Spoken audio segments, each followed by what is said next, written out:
used to have a pastor from Nigeria, and this pastor I used to work with in Mihango. I used to be under him, and I was his pastor. So he could come from Nigeria, preach, and then he go back to Nigeria. So a time came when people were not coming to the church, and he came and he told me, okay, make we watch the video together.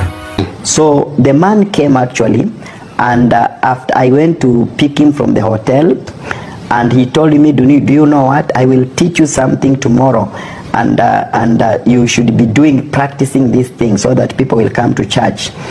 And then that day, the following day, I happened to go to the hotel, and we sat with this man in the hotel. He removed a handkerchief he gave to me. One of the handkerchief, it is white.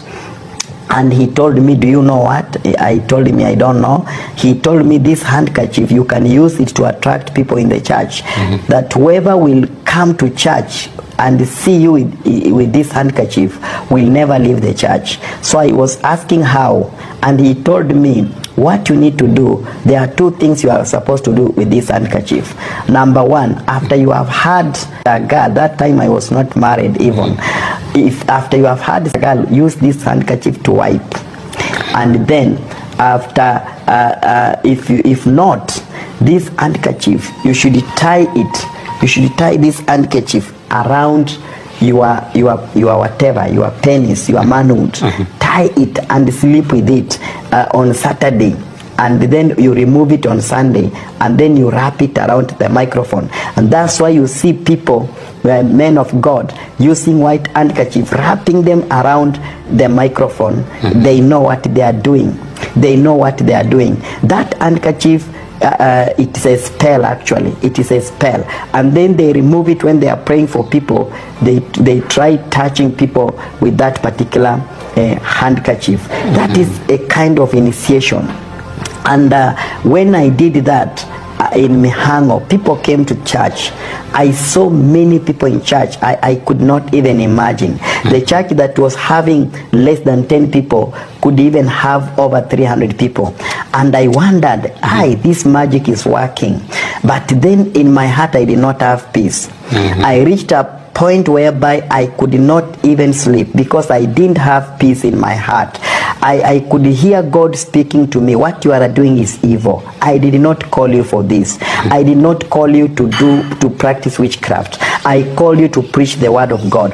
Come out of witchcraft. But then I could wonder, but this thing is working. Many people are coming to church. I used to get a lot of money. I used to have fame. I used to be known all over.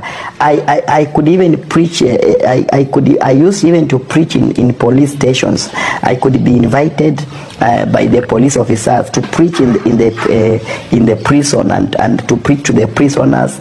I used to live well, but then I did not have peace in my heart because whatever I was doing, it was actually witchcraft. So there is this kind of witchcraft whereby they use the handkerchief. Even singers, you find them, the celebrities, using the same handkerchief. In the churches, big churches, people using handkerchiefs, white handkerchiefs, and waving in the air. My question is, who took these people to a school and told them about a white handkerchief? All of them, they are doing a common thing. I came to discover that there is a mystery behind the handkerchief, and it began in Nigeria. That is where the mystery of handkerchief began. So they tell you that it is a mantle, it is what? It is for wiping sweat and whatever, but it is a spell. It is actually a form of a spell. It is like a charm. It is like a magic charm that they are using to attract people in the church. These are things which all this is initiation, is part of initiation into occultism. So there are those pastors who are using who are actually conning people, as we are going to see. There are con artists, but there are those who are in occultism. And this occultism has got degrees.